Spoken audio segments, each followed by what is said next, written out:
Muy buenas noches a todos los seguidores del Rumbo Económico y de Core Regulatorio. Muchas gracias por acompañarnos en esta noche, en esta nueva sesión de diálogos. Mi nombre es Roberto Mesén, editor del Rumbo Económico, y le damos nuevamente la más calurosa bienvenida a esta segunda sesión de diálogos, un espacio creado por Rumbo Económico y Core Regulatorio, en donde queremos generar precisamente esto, diálogos con los precandidatos de los diferentes partidos políticos sobre un tema que debe ser prioritario para mejorar la calidad de vida de todos los ciudadanos del país, los servicios públicos y la regulación económica.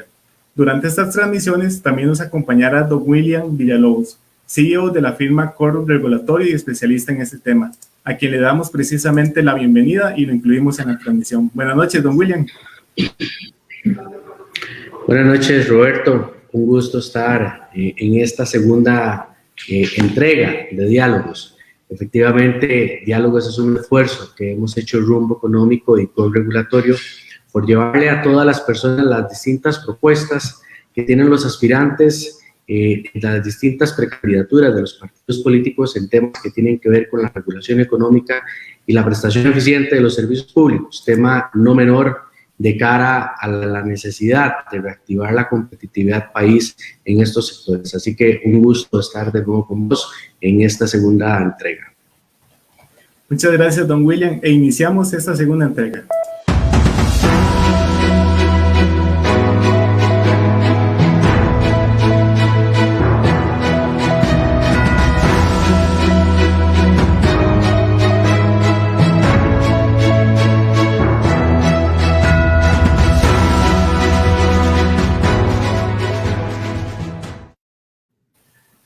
Como comentábamos, en esta segunda sesión de diálogos vamos a contar con la presencia de don Erwin Macís, precandidato del Partido Unidad Social Cristiana, quien en este momento pues también se une a la transmisión.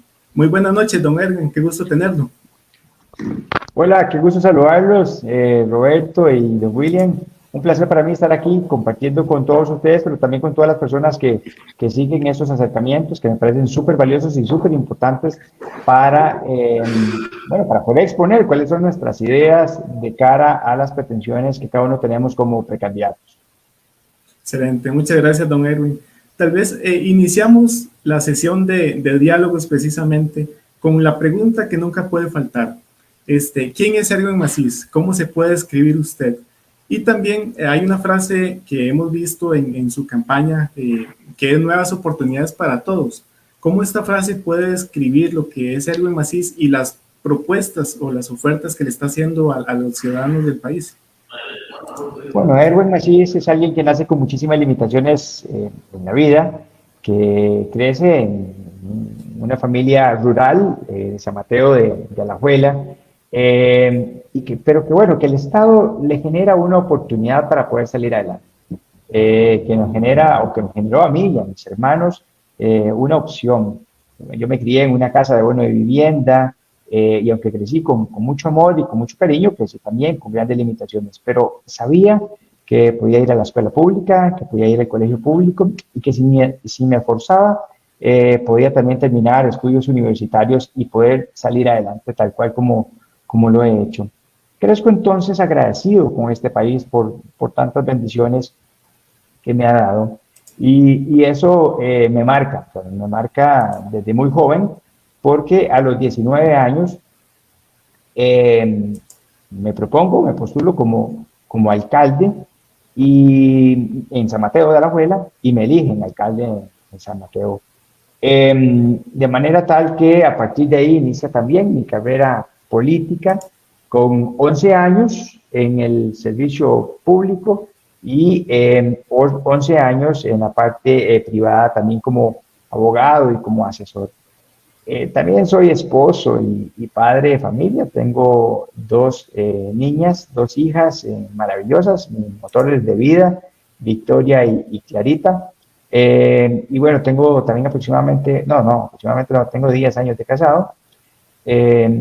Vivo en Palmares de Alajuela y actualmente como diputado, pues dando lo mejor de mí, tratando de generar política pública, llevando adelante proyectos de ley que en otras ocasiones no eran sencillos, y bueno, con esto logrando que el país pueda salir adelante y darle oportunidades a la gente. Hoy más que nunca hoy más que nunca es necesario, indispensable, que no solamente la generación de nosotros, sino que también las próximas generaciones puedan tener las mismas oportunidades que nosotros tuvimos para que también puedan salir adelante. Don Erwin, ya entrando propiamente al tema, los servicios públicos en el país definitivamente son fundamentales y desempeñan un papel esencial en el desarrollo económico y social de cualquier país.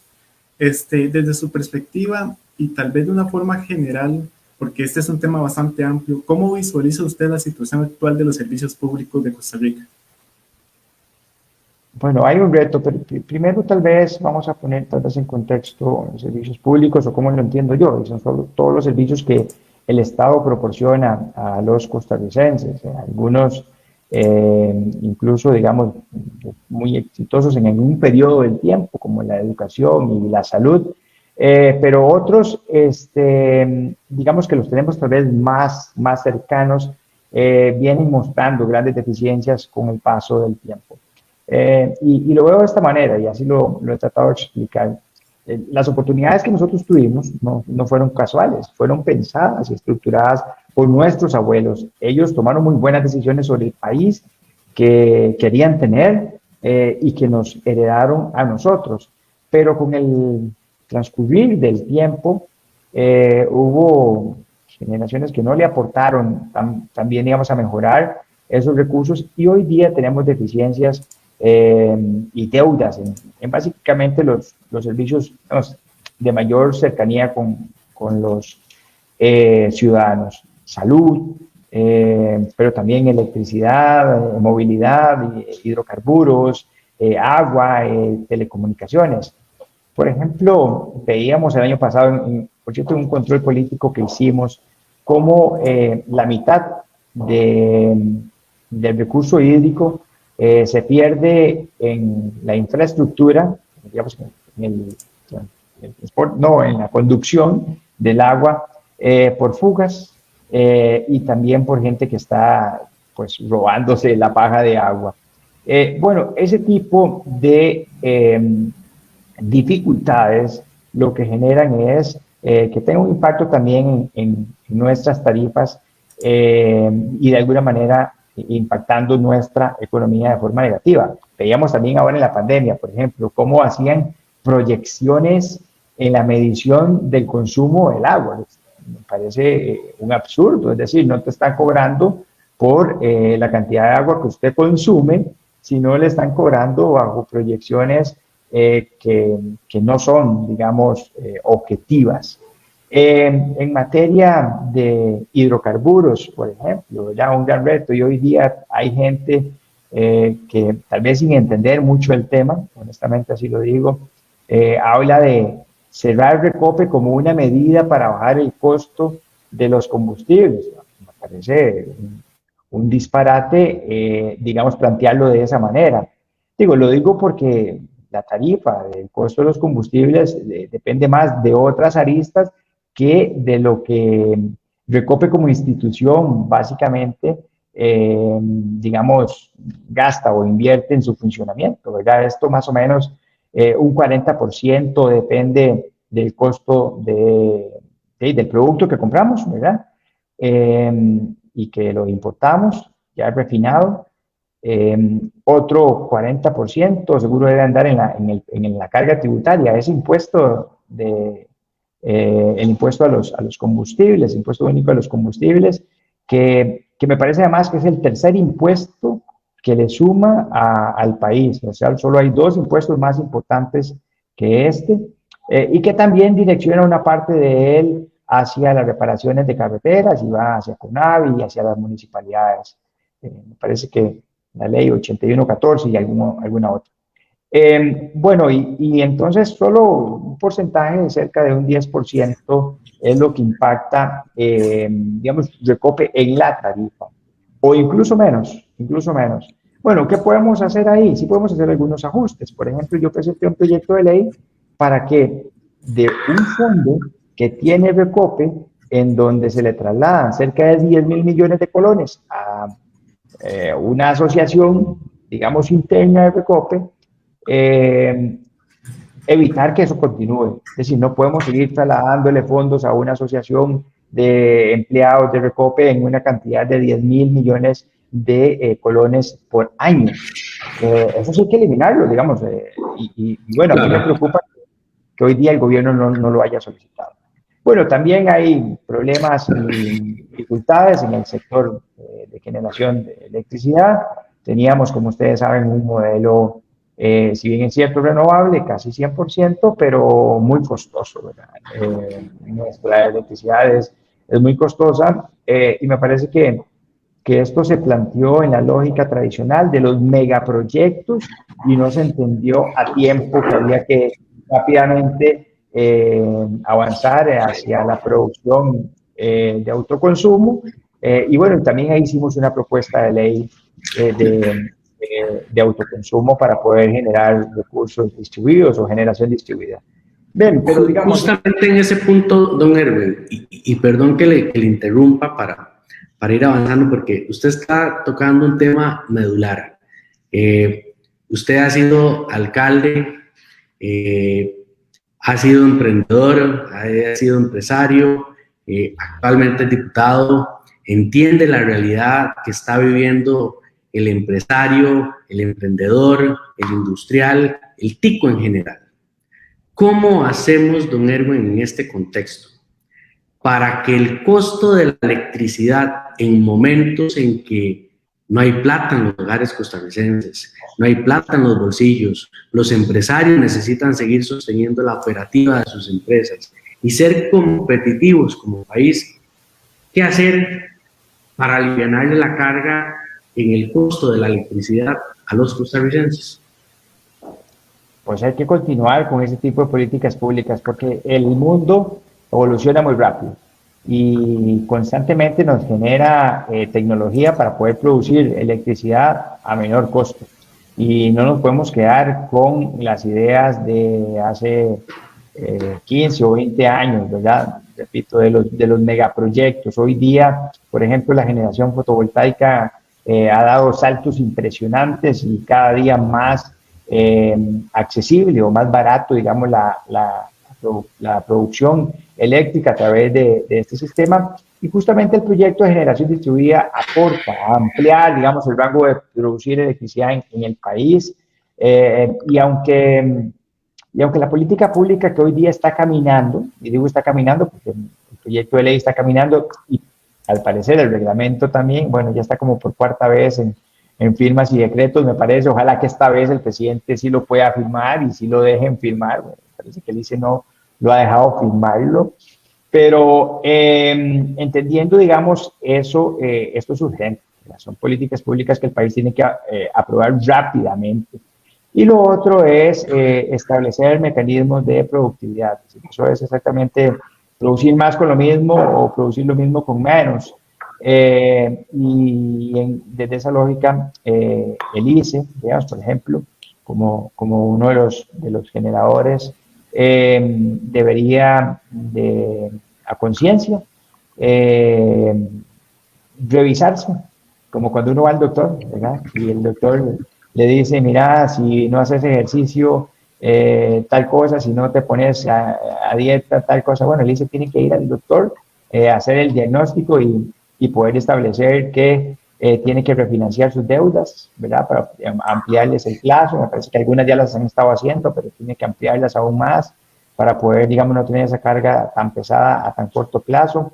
Tiene que ver si tiene que, de alguna manera, ser más flexible, más pequeño, menos funcionarios, ¿verdad? Y también buscarle una solución a la gente que va a tener que replantear hacia otros lugares. Eso lo tendrá que hacer el Estado como una política pública. Y buscar, digamos, ese punto de equilibrio que le permita al ICE ser eficiente y exitoso, por, digamos, por otros 50 años. Pero a la velocidad o al ritmo en el que van y bajo la visión planteada, yo veo grandes dificultades en esta institución con el agravante de que el Estado es deudor solidario del ICE, ¿verdad? Si el ICE llegara en algún momento a flaquear en sus finanzas, el impacto para el país sería insostenible. Insostenible. Me parece que, o sea, que es una cantidad de más de 4.000 millones de dólares. No recuerdo ahorita el dato, pero sí era un dato muy, muy amplio, muy grande en relación con sus finanzas. Entonces, don William, sí, hay que avanzar hacia política pública eficiente y poder seguir generando siempre electricidad, digamos, renovable, pero a menor costo posible. Claro, muchísimas gracias, don Herbert. Siguiendo sobre este bloque del sector energético, anteriormente en la intervención, don Herbert tocaba el tema del Recope. Y ya nos quedó muy claro su postura respecto de quienes promueven el cierre del Recope como una medida de bajar combustibles. Pero lo cierto es que en este proceso de transformación energética y entendiendo que el Recope vela por la seguridad energética del país, ¿hacia dónde debería de apuntarse el nuevo rol del Recope frente a otros contextos en donde nos ponen el tema de gas natural como un medio de transición entre los combustibles fósiles y las renovables, e incluso el tema del hidrógeno verde, que es un tema del cual pues tenemos conocimiento de que usted también ha presentado una iniciativa legislativa en esa línea? En ese contexto, ¿hacia dónde debería apuntar Recope? Bueno, Recope es una de las instituciones, digo, que más le aporta a este país. Y es importante que lo digamos en esa magnitud, de nuevo, y esto es que me parece muy importante repetirlo.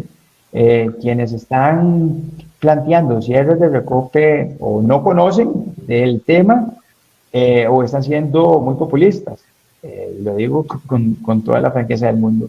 Esto porque, de nuevo, produce muchísimos recursos al país. Pero ¿hacia dónde tiene que ir Recope? Bueno, yo soy de los que creo que la combinación público-privado es una buena combinación.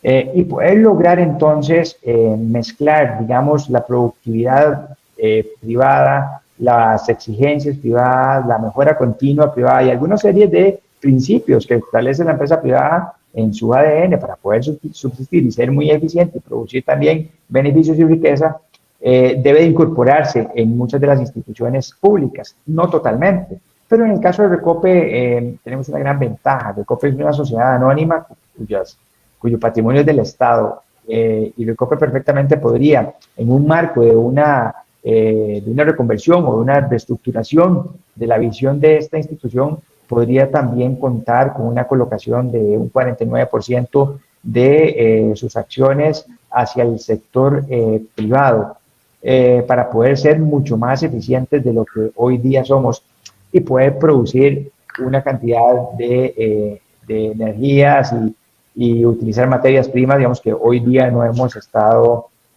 utilizando. Y yo también lo digo de esta manera, es una lástima que hoy el tema de las refinerías haya quedado botada de camino, porque me parecía un gran negocio y porque me parecía además, digamos, que podría producirle aún más riqueza al país y eso sí, podría haber, digamos, impactado de forma positiva, es decir, que bajara el costo del combustible, porque una de las aristas pasa por digamos, ganarnos ese proceso, ¿verdad? Algunos otros hablaban, esto no está en documentos, pero bueno, algunos otros planteaban o han planteado, yo he escuchado conversaciones de que también había una posibilidad de poder refinar por el, digamos, el tamaño de la refinadora que se había planteado, poder refinar crudo de Venezuela y poder exportarlo hacia China. Esto por cuanto el crudo de Venezuela es muy pesado, digo, en peso justamente, entonces los buques iban a media capacidad para China, pero si lograban refinarse aquí en Costa Rica, bajaban el peso y los buques podían ir a una máxima de capacidad. Bueno, eso se habló en algún momento, no está en ningún documento, pero digamos pudo haber sido una de las grandes ventajas. Pero de lo que estoy hablando es de una reconversión de Recope, de un cambio de visión. Ahora Recope podría entrar también en la lógica de las nuevas energías, como por ejemplo el hidrógeno verde, y podría entrar también en empresas público-privadas impulsando hidrógeno verde, haciendo investigación, que es muy importante para este país. Tenemos que empezar a hacer investigación para poder salir adelante y bueno, y realmente ser desde lo que yo planteo, el principal productor de hidrógeno verde para el mundo. Y eso es un súper proyecto que creo que va a cambiar la lógica de este país. Perfecto. Don Erwin, cambiando tal vez un poco el tema, viéndolo tal vez un poco al área de infraestructura,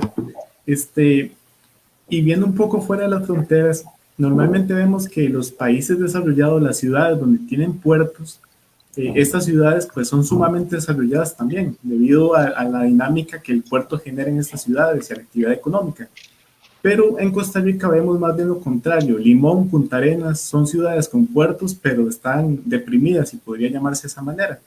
¿Qué puede hacer el país para impulsar el desarrollo de estas dos provincias que tanto necesitan desarrollarse, aprovechando los puertos que ellas tienen? Hay que invertir en ellas, Roberto, hay que invertir desde todo punto de vista. Y hay que invertirlo en la lógica de poder también generar otro tipo de actividades. Por ejemplo, marinas, específicamente en la provincia de Limón es muy importante avanzar en la titulación. Hay una gran cantidad de terrenos que colindan con la parte, digamos, de mar, que no están tituladas, y esto genera inseguridad jurídica y esto imposibilita también la inversión y el desarrollo. Uno de los principales objetivos en mi próximo gobierno, en el cual espero poder desempeñar a partir del próximo año, uno de los objetivos es lograr que la provincia de Limón pueda completar su titulación. El mismo Habdeba tiene una cantidad inmensa de activos, de bienes inmuebles, de terrenos, que no están titulados y que entonces no pueden desarrollarlos. Yo creería que en alguna parte de esta zona, que además es preciosa y tiene un potencial también turístico impresionante, podríamos hacer algo similar a lo que se realizó en algún momento con la promoción de Papagayo, por ejemplo. Y bueno, en lo demás hay que entrar en la lógica público-privada para poder fortalecer emprendimientos que tiene que generar la zona. Pero como usted lo decía, las grandes ciudades del mundo se desarrollan en los puertos. Nosotros los tenemos con una lógica bastante invertida. Sin embargo, el hecho que no se hayan desarrollado a la fecha no quiere decir que no se puedan desarrollar y que podamos cambiar esa realidad hacia el futuro. Perfecto. Don Erwin, en temas tal vez de movilidad también, la movilidad en el país es algo pues complicado por las presas, principalmente a las horas pico. Y por ejemplo, se ha hablado bastante que para solucionar esto se habla de temas de transporte público, pago electrónico, intermovilidad, por ejemplo, entre otras aristas, para mejorar precisamente la movilidad de los usuarios. Estos puntos que le comento, que se ha venido hablando, llegan a solucionar pues este tema de las presas, por ejemplo. ¿Y qué otros aspectos podría proponer usted o tiene pensado usted que puede llegar a facilitar la movilidad de los ciudadanos en el país? Bueno, yo estoy hablando de la legalización de las plataformas virtuales también como una forma de poder lograr que el país y el usuario, principalmente, porque es que mucha política pública en materia de movilidad no se piensa desde la lógica del usuario. ¿Qué le conviene más al usuario? ¿Cómo podemos generar movilidad más barata, de mejor calidad? Sin embargo, tampoco vamos a ocultar una realidad. Tenemos un sector, por ejemplo, los taxistas, que si bien es cierto, han estado trabajando y viviendo de la movilidad por muchísimos años bajo unas condiciones.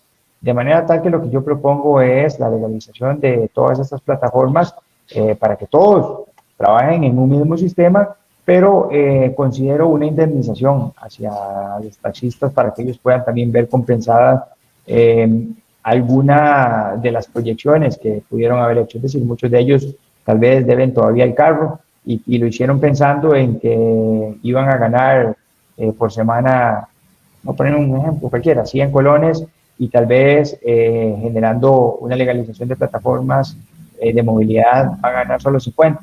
Bueno, es decir, hicieron una proyección, el Estado al cambiarle las condiciones y las reglas del juego también debe considerar una indemnización para ellos, y esas son condiciones que estoy presentando incluso en un programa que le llamo el Plan Fénix para la reactivación de la economía para los próximos 4 años. Y ahí propongo algunas, no todas, pero propongo como 5 o 6 de las propuestas en el tema de reactivación económica y de crecimiento de la economía. A mí me parece que tenemos que conducirnos hacia ahí y tenemos que lograr esos equilibrios y puntos de equilibrio que históricamente hemos hecho como país, ¿verdad? Y avanzar en esto.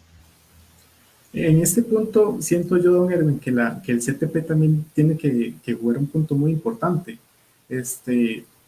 Muchas personas dicen que el CTP pues, se queda un poco rezagado, no logra atender precisamente las nuevas tecnologías, como usted lo menciona ahora, que estamos viviendo, y esas tecnologías pues avanzan cada vez más. ¿Considera usted que el CTP debería reestructurarse, modernizarse? ¿Y de qué forma podría llegar a hacerse un CTP pues mucho más efectivo para poder lograr estos objetivos? Bueno, me parece que sí tiene que modernizarse, pero no solo el CTP, sino todo el Estado, incluso conceptualmente todo el Estado. Tenemos que caminar hacia la tecnología en todas las materias. No hay una materia que hoy día no pase por la tecnología, por el Internet de las cosas, y yo también propongo, digamos, un país y un programa que se llama Costa Rica 100% conectado. Pues, después podríamos conversar un poquito de eso, pero de momento y específicamente sobre el CTP también tengo que reconocerlo, que está haciendo algunos esfuerzos.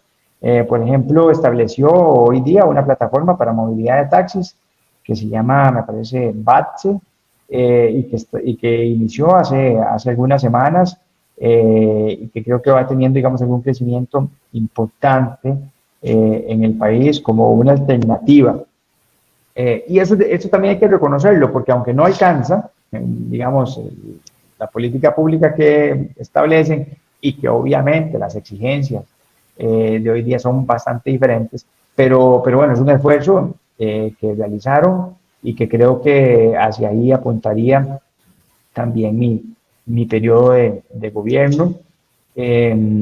A partir del próximo año, si así lo tienen a bien los costarricenses, por supuesto, pero hay mucho que corregir en las instituciones del gobierno, sin duda. Entonces, yo diría que deberíamos de tener un CTP, digamos, liviano en estructura, pero muy fuerte y muy rápido en la toma de decisiones.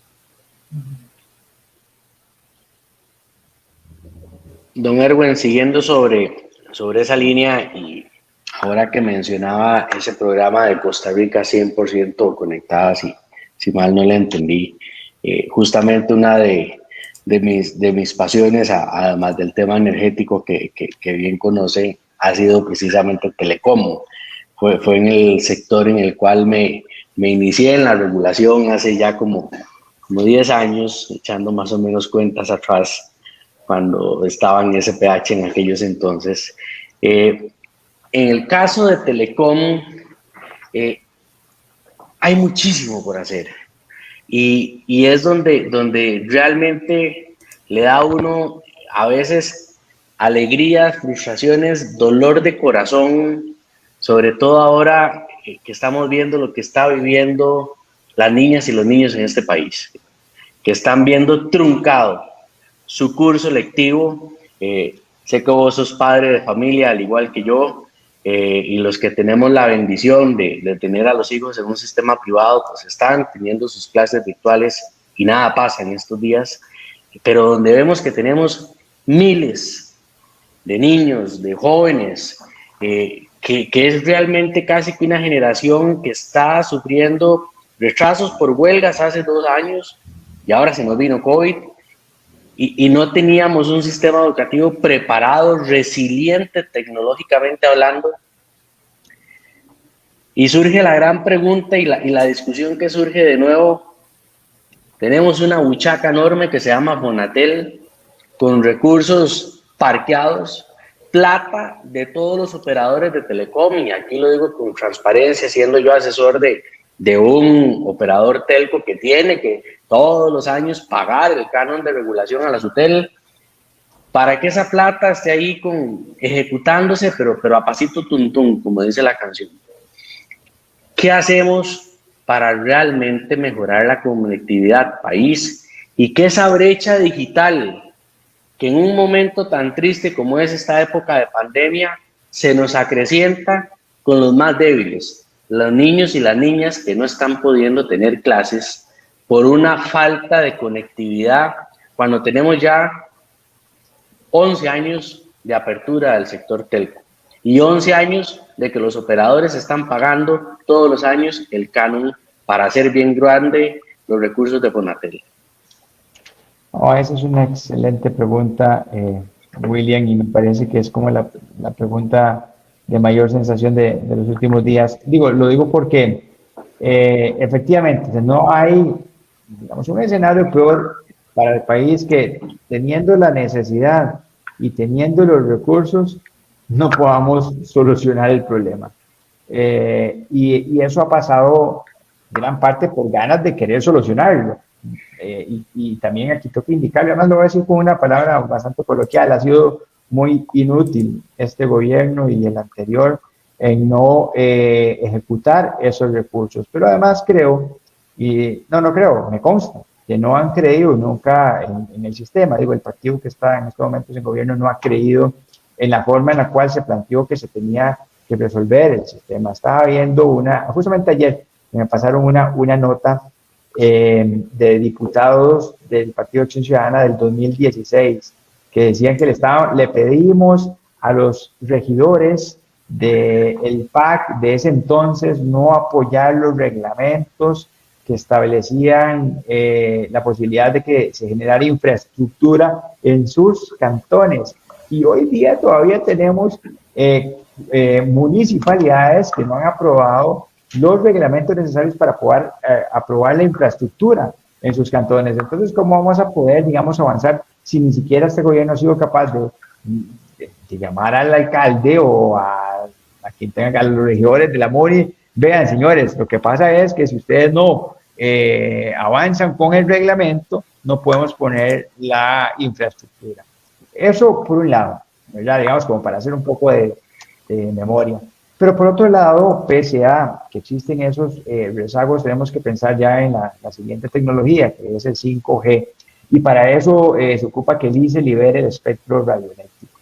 Entonces, no vamos a poder avanzar en 5G si realmente el ICE no toma la política pública de liberar el espectro radioeléctrico y poder generar entonces redes con al menos dos condiciones desde mi punto de vista, porque tampoco no soy experto en esto, pero que sean escalables y que sean bastante robustas para poder pensar también en las próximas tecnologías. Y además, y aquí sí se ocupa, interlazar todas las otras instituciones del gobierno. Vean, claro, hoy día se están construyendo carreteras, vamos a ver, y están inaugurando bastantes carreteras, bueno, pasos importantes, digamos, a desnivel y etcétera. Esos pasos no vienen con los conductos necesarios para que podamos por ahí mismo poder transportar la fibra o el cableado o lo que se ocupe para poder, digamos, avanzar también en esto, porque no se trata solo de poder generar infraestructura vial, sino que tenemos que generar también la infraestructura necesaria para que el Internet se mueva como tiene que moverse. Vean, más claro todavía, me parece que toda la parte digamos, del Internet y todo esto ingresa por el Caribe. Y la Ruta 32 tampoco tiene en ninguno de su diseño, en ninguna parte, una ruta que estamos hoy ejecutando, no tiene en ningún lado los canales, los ductos y lo que esto requiere para poder, digamos, pensar en que estamos interconectados. Y después otras cosas de menor importancia, pero que no dejan de ser también un tema que afecta, como la tramitología. A veces en ocasiones me decían que para poder correr un poste que está, digamos, en una carretera que le compete al CONAVI, hay que hacer una serie de trámites en el MOB para poder lograr mover un poste. No, vamos a ver, si queremos tener un país que avance rápido, tenemos que dejarnos de ese montón de tonteras, por un lado, en la lógica de la burocracia y de los trámites, pero por otro lado, tenemos que pensar en que si queremos una Costa Rica 100% conectada o 100% incluso digitalizada, también pasa por lograr caminar sobre esta línea. Y para concluir, el caso que se planteaba, William, de los estudiantes, que es súper, súper delicado y preocupa, yo no consigo, no entiendo cómo quieren establecer una política pública igualando a los estudiantes, pero en lugar de subir, digo, hacia arriba los que están mal, bajan los que están bien. Digo, si usted tiene 300,000 niños, está bien, que están en desventaja, pero el resto están bien, pues tiene que continuar con los otros y buscar una solución rápida a estos 300,000. Los tiene que tener identificados, saben dónde viven y a cada uno les va a proponer una solución. Vean, muchachos, ustedes viven aquí, pero resulta que a 3 kilómetros hay un lugar donde donde ya hay internet, y a ustedes 10 o 15 o 50, vamos a generarles un transporte para poder llevarlos a este centro y cada uno se sienta con distanciamiento, por ejemplo. O algunos tienen los barrios conectados, busquemos la forma, y si no, habrá que buscarlo satelitalmente, pero busquemos la forma de tomar esos 300,000 que están abajo y subirlos, y no al contrario. Lo que hicieron fue bajar los que estaban bien y decir, se suspende el curso lectivo. No, como que si eso no generara un impacto irremediable en nuestro sistema educativo, que no se ve hoy, eso se va a ver en los próximos años. Vean, en este gobierno tuvimos un año de huelgas y ya llevamos casi 2 años de COVID, es decir, en 4 años el nivel de educación que han recibido nuestros estudiantes del sector público es más que pésimo. ¿Verdad? Eso por un lado, pero y por otro lado también hay que empatar otras lógicas. Si Costa Rica es el país que más invierte, no que más invierte, perdón, pero que invierte bastante en educación, casi un 8% del Producto Interno Bruto, bueno, podemos tener los indicadores y los resultados que estamos teniendo cuando nos hacen los análisis en las pruebas PISA, incluso inferiores a países que invierten per cápita mucho menos que nosotros. Algo está pasando y tenemos que arreglarlo, es un sistema obsoleto. Pero bueno, la pregunta no era de educación, pero más bien, digamos, como es tan rico el tema, uno trata de poder abordar hacia otras latitudes. No, y yo le agregaría algo todavía a ese punto, don Erwin. Tenemos a la presidenta ejecutiva del operador incumbente Telco, llámese LICE, diciendo que 5G es solo para bajar películas de Netflix y para los gamers. Madre mía, ¿verdad? No se vale cuando efectivamente las frecuencias de espectro radioeléctrico que se necesitan efectivamente para el despliegue de redes 5G como parte del plan de atribución de frecuencias del MISID, pues se requiere de esa infraestructura que hoy por hoy el ICE la tiene acaparada.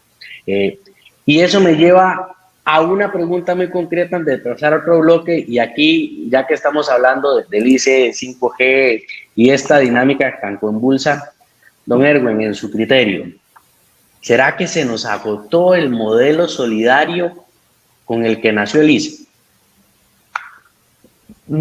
Yo creo que el ICE lo que cambió fue la visión. Cuando nació buscaba el beneficio de todos los costarricenses, y después de ahí en un periodo de tiempo buscó el beneficio de todos los costarricenses, pero el beneficio principal de los funcionarios del ICE. A ver, no está mal que la institución genere, digamos, algún beneficio a sus trabajadores, a todos nos gusta, pero los excesos no.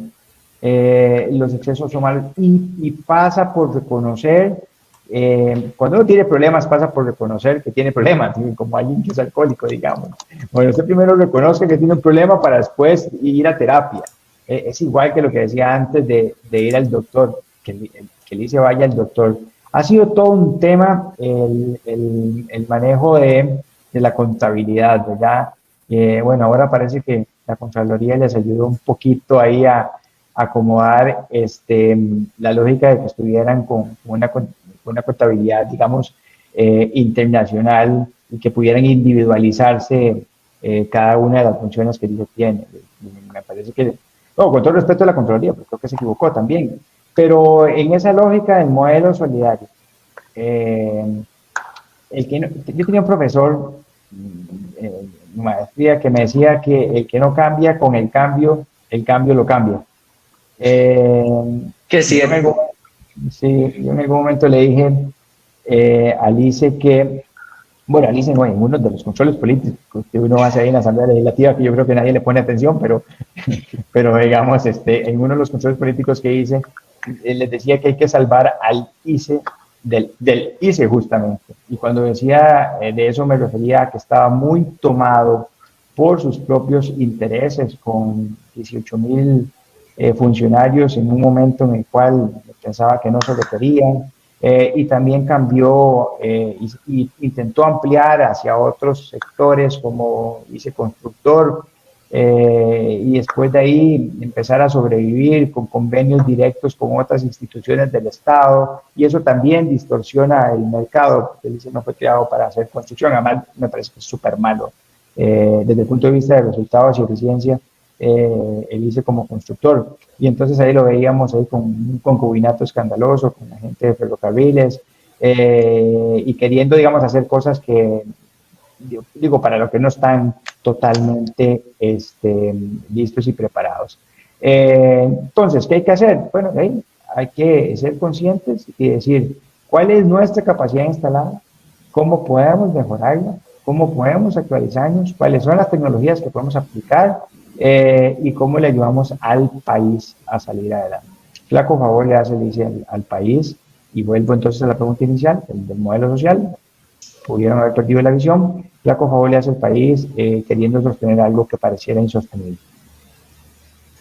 Don Erwin, me llamaba mucho la atención en una respuesta anterior que usted mencionaba, la poca comunicación que muchas veces existe entre las instituciones del Estado con las municipalidades, siendo que aunque las municipalidades son gobiernos locales, pues tienen una gran injerencia en el bienestar de los ciudadanos. Precisamente los servicios públicos afectan directamente. ¿Qué le parece a usted la remunicipalización de los servicios públicos en el sentido de que de las municipalidades se utilicen las SPEMS, por ejemplo, las empresas prestatarias de los servicios públicos municipales, que de hecho está previsto en el Código Municipal? Tengo entendido, por ejemplo, que la Municipalidad de Curridabat y la de San José, pues intentaron hacer este modelo, pero que no llegaron a buen puerto, como se dice. ¿Cómo considera usted que se puede generar primero esta principal comunicación entre la municipalidad para que ellas puedan empezar a dar este tipo de servicios y puedan, por decirlo de alguna manera, impulsar o mejorar la calidad de sus ciudadanos a través de los servicios públicos? Bueno, yo tengo que reconocer que soy corredactor de la ley que modificó la ley de las SPEN. Eso lo hicimos en el primer año, y lo que se pretendía era, digamos, que realmente fuera una herramienta que se pudiera utilizar. Y esto lo digo porque, como estaba planteado, era poco rentable para el sector privado.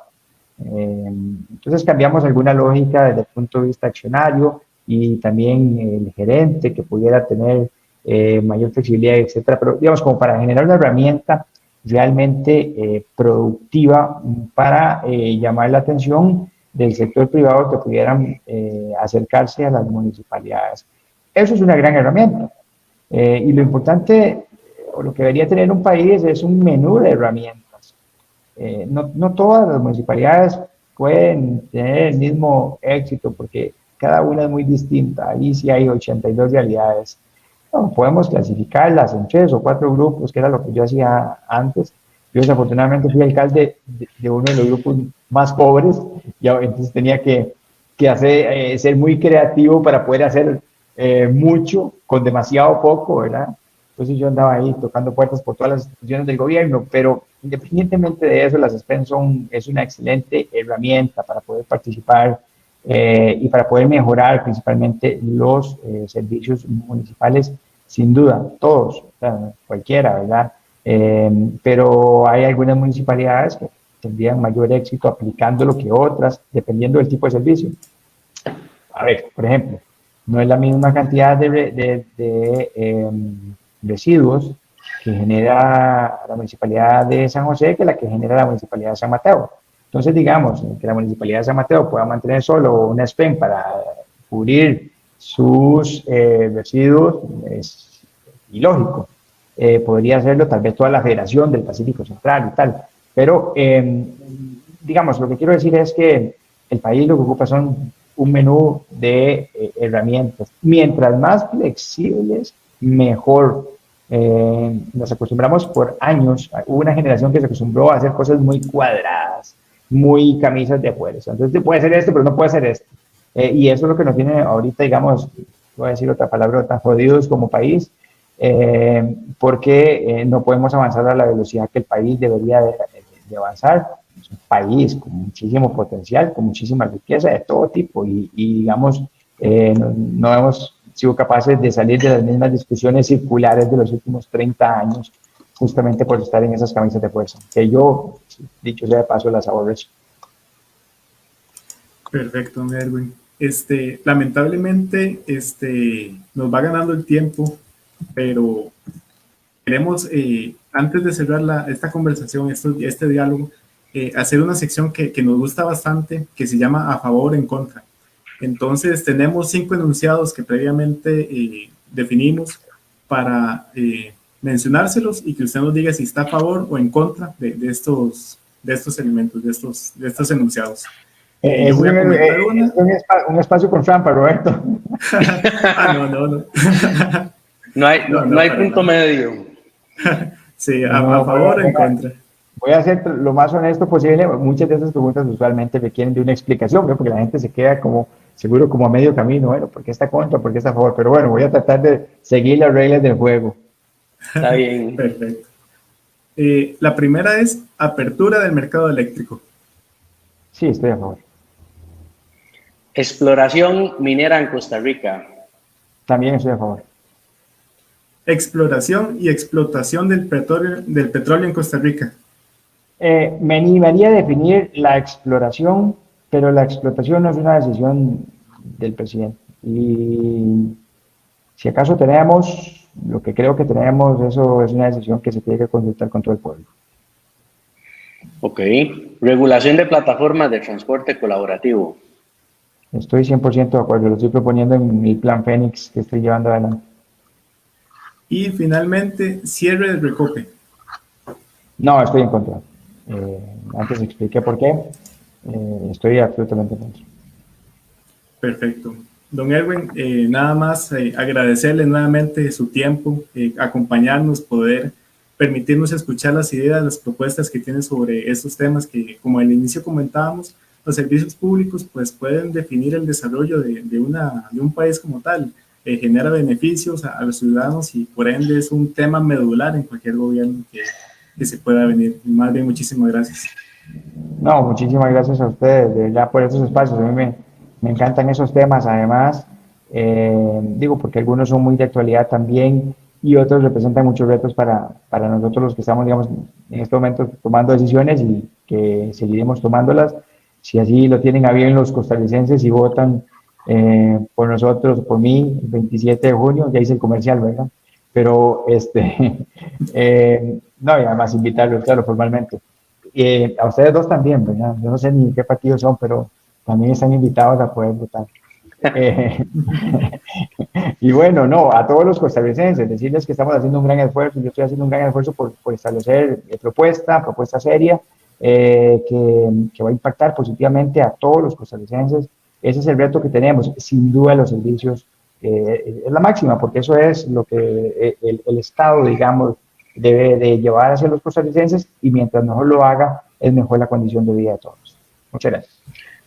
Muchísimas gracias, don Erwin, por haber aceptado la invitación, por haber compartido este espacio de cerca de una hora.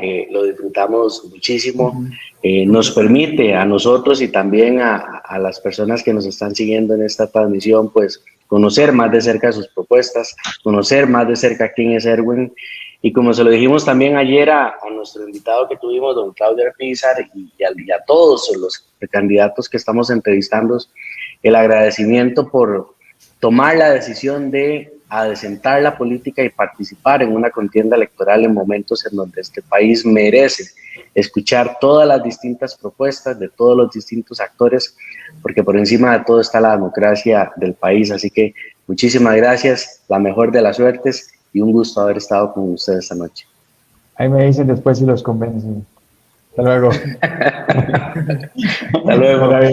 Chao. No, Chao. y a todas las personas que nos acompañaron en esta transmisión, muchísimas gracias, también les agradecemos mucho y los invitamos para una tercera edición de Diálogos el día de mañana, jueves 27 de mayo, también a las 7 de la noche, y tendremos como invitado a Pedro Muñoz, también precandidato del Partido de Unidad Social Cristiana.